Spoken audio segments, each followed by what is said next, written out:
We have technology that we can see exactly who's in these locations and buildings. So they're targeting and bombing homes knowing who and how many children were actually inside. My name is Josephine Gilbo. I'm a 17-year Army veteran. I recently got out of the military last year. Having that background as an intelligence officer and understanding what defense actually is, I can see clearly that this is not self-defense. The civilian casualties is catastrophic.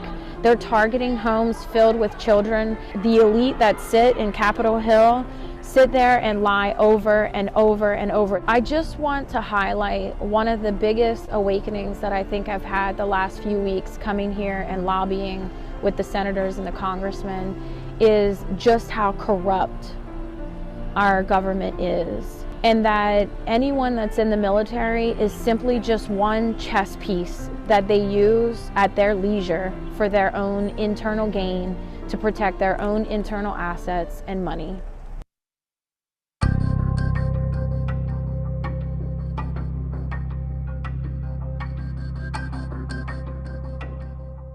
ליאור מחבל? ליאור, בוא נשפר, ניתן פגז. יאללה, פה, חוצה! בוא,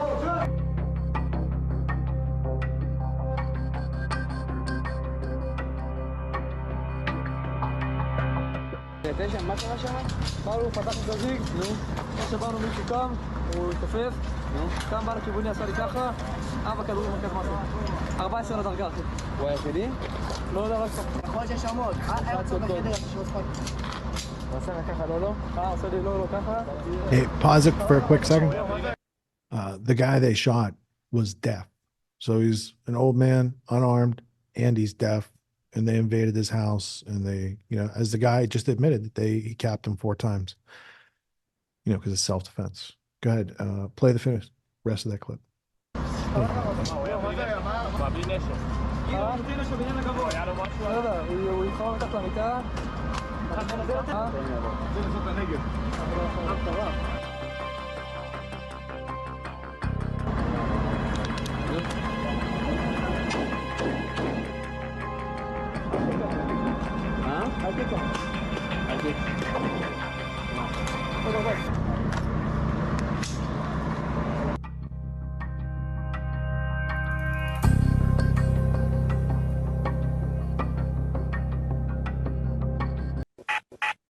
The news in those clips, the targeting of civilians that's known at the top of the military from the whistleblower who got out of the military, that's disturbing. The shooting of an unarmed, not combatant twice, 4 times each, also disturbing. I think we need more context because we cannot study this situation in the 10-7 vacuum. I think it would be good to take a little look, and what I have here is I can press this and go like this. And I don't have a book cam, but I do have a book. And the book is the one that's on your screen. And this is from a chapter titled The War of Choice, because apparently Zionism's a choice. And this section is titled 1948 and the Missed Opportunity. It reads as follows. One afternoon on 10 March 1948, the leaders of the Jewish community in Palestine, together with their military commanders, took the decision to occupy 78% of the country. Since 1917, Palestine had been under British mandatory rule. At the time, 1 million Palestinians were living in that 78% of the country, which equates to Israel today without the occupied territories. So what does that mean to you, Tony? Because it's not just a literacy thing, it's a comprehension thing. The author of this is Elon Pape, and it's The Ethnic Cleansing of Palestine. So this is published before 10-7. We're looking into the history of what's going on there. 78% seems like a lot. 78% in support of, what was the line again? I missed that last one. The very last line. Yeah, at the time, 1 million Palestinians were living in that 78% of the country that they Yeah. decided to Hmm. take over on the 10th of March, Yeah, that's 1948. I don't know about the million. I read 800,000, but I mean, yeah, tomato tomato at that point. I mean, it's yeah, close to approximately a million people, roughly 80% of the population. And also it needs to be noted that 1948 it was made up of, although it wasn't the biggest demographic, or there are many there's a variety of demographics that existed at the time. One being Coptic Christians, Sure, it was other a ones melting being pot. yeah, it was there. Exactly. Yeah, Mizrahi exactly. Jews, Yeah, native Mizrahi to, Jews, right? yeah, There's indigenous to secular, Palestine. just secularist, like this secular um Arab peoples. And there's a whole host of different Sure. because there's also a very famous church. I remember Senna covered when we did the Templar when she did the Templar presentation for the town hall, and I forget the name of the church, but it's like one of the most famous and historically pertinent churches that sort of like all of the various Catholic denominations sort of gain sort of try to gain agency over or claim prestige of and things of that nature. So it's a melting pot of not just the Abrahamic faiths but also of the Ottoman Empire. It was sort of a fringe out there territory for them, but in that milieu as well, and there's many Sure. different peoples that exist and certainly have existed in that area for quite a long time. Oh, the All right. Al-Aqsa. So continuing on. I don't think it is the Al-Aqsa Mosque. That's a different. Sorry. Al-Aqsa. That's what I was going to say, but I didn't think I it think had it's a anything to no. do It's with a different. Catholicism. It's actually a Catholic church, not a mosque. So Yeah, right on.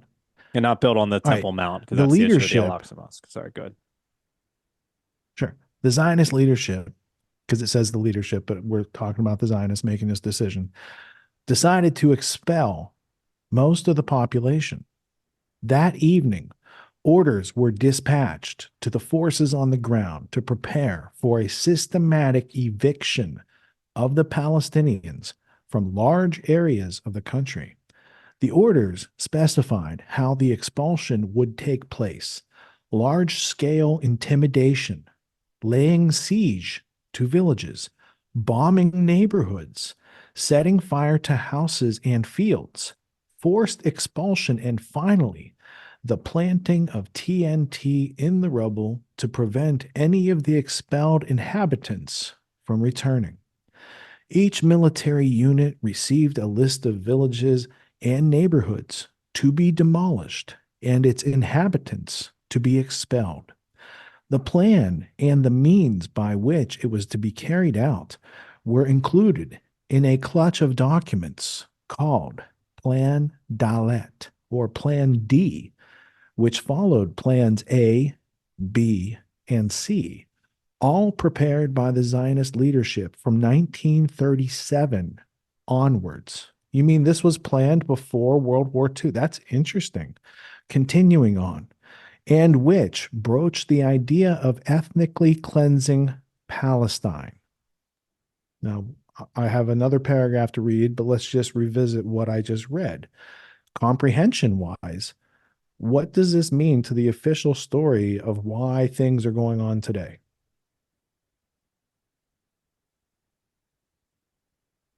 I got people at home thinking. Tony found that it's the Church of the Holy Oh, Sepulchre. Is sorry. Yeah. that So what you're yeah, I talking just about? wanted to disambiguate. Yeah, Church of the Holy Sepulchre. This is obviously one of the branch off organizations, Knights Malta and Knights Templar. So this is and this is in Jerusalem. So, this is also a major site for various Christians as well, and obviously Catholics, That's left considering out the of the story of story all the Jesus. time. So it's an amalgamation of many different. Now, most of them, many of them have been sort of forced out or migrated, obviously due to what took place in 1947. But nonetheless, it was a very culturally rich and diverse area. Is the point to make? Obviously, the Al-Aqsa Mosque and the Temple Mount, which the Templars also had an interesting association with. There's a lot of history there, and a lot of different people have a lot of The different interests holiest in this site area. for Christians So the fact that they in the use that world. as a justification, you know, so it's Interesting. trying to build I'm up learning the too. Muslim the sort of Muslim baddie or Islamic baddie or Arab baddie in some capacity is interesting considering how many non-Arabs, non-Muslims or non-Islamists existed at the time. Not that they were, again, the majority were made up of Arab Islamists, and that's fine. They weren't radicalized, they weren't jihadists. That didn't really exist as far as I understand it. Um, They weren't suicide bombers. correct. Yeah, right. So it seems like it They takes, weren't so desperate they would blow themselves up yet. yeah, right. Right. And that's it seems like you have to take let's draw an analogy. Sam Harris actually drew this today. He actually pointed this out. It's actually of all people, a smart thing to point out a long time ago is that, it actually took it took radical elements of Zen Buddhism that then the military elite at the time for Japan to sort of create this sort of equivocation with the if you want to call it the theology of Zen Buddhism and kamikaze. So the exact same element is at play here with Islam and jihad. When you look at Al Qaeda, the database, and Operation Cyclone under Brzezinski, it was about radicalizing certain Muslim factions in Afghanistan in order to, be a hedge or supposedly, ostensibly, to be a force against the Soviet Union. But we also can see how much it can be used as a force of uh, cultural and political destabilization for whatever one's purposes. So the radicalizing religions, Especially if imagine, isn't supported by new. Bibi. Yeah, right. Yeah, in regards to, creating the conditions for, the propaganda you want to manifest when it comes to, bombings or radical elements of religious where they're willing to kill people or say insane things of this nature. Is that really representative of the religion, or is it a weaponized political mantra sort of equivocated from the religion? So I'll leave that up to the audience to decide for themselves. But I'm just drawing a historical parallel. That's all, where this was actually well known. Okay, so I have one more little paragraph here from Elon Pape's Ethnic Cleansing of Palestine.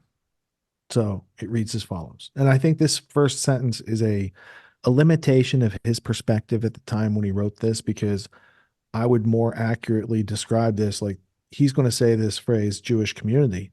But if you look at the founders of Zionism, they weren't too much in support of that community unless you wanted to move to Palestine and be part of their plan. Because if you were Jewish and you didn't go along with Zionism, Herzl came up with this very derogatory phrase. And you'd have to read his essay, Malchel, to understand what that is. But that's also part of this. So here is Elon Pape, quote, the historical decision by the leaders of the Jewish community was the inevitable result of the ideological Zionist impetus to achieve an exhaustive Jewish presence in Palestine, meaning they weren't there and they had a plan to move there. Zionism emerged as a movement seeking a safe haven from European anti-Semitism and looking for a territory where it could redefine Judaism as a nationality. Since the choice was an inhabited country, it became a settler colonialist project. And since the movement's founding fathers wished to create a democratic state, they were preoccupied with the question of the demographic balance, a preoccupation that led to the decision taken in March of 1948. So Palestinians, that's well said. They were very, 66% of the population, and 78% of the land got taken in a militarized plan by a political group who used a religious group as their human shields to colonize a territory that was inhabited by other people. Yeah, one of the big issues was if they give any sort of citizenship or rights to these individuals, they will clearly outnumber them demographically speaking. They needed the transfer agreement. They had to work with the Nazis, for God's sakes, in order to transfer a large swath of European Jewry. That would be mostly Ashkenazi Jews, which are not descendant from the supposed diaspora. They're converts, to bring them back to Israel to give enough of a population to be able to, justify nationhood, if one could even justify such a thing on such a nascent and little population at the time. Yeah, and I think until people stop emotionally reacting to the data and step back and say, you know what, I'm going to take in a lot of data and I'm not going to make any decisions right now. And I'm going to try to weigh and actually adjudicate this for myself. The dialectical process involves argumenting, like arguing with yourself, either side of the argument, to find that actual factual what exists element that's usually not being talked about on either side of the political spectrum. And it's only then can we have real understanding in these matters. And if these matters are going to take our tax dollars and do all this damage and create all this havoc in the world, the least we can do is invest a little time to understand what's going on.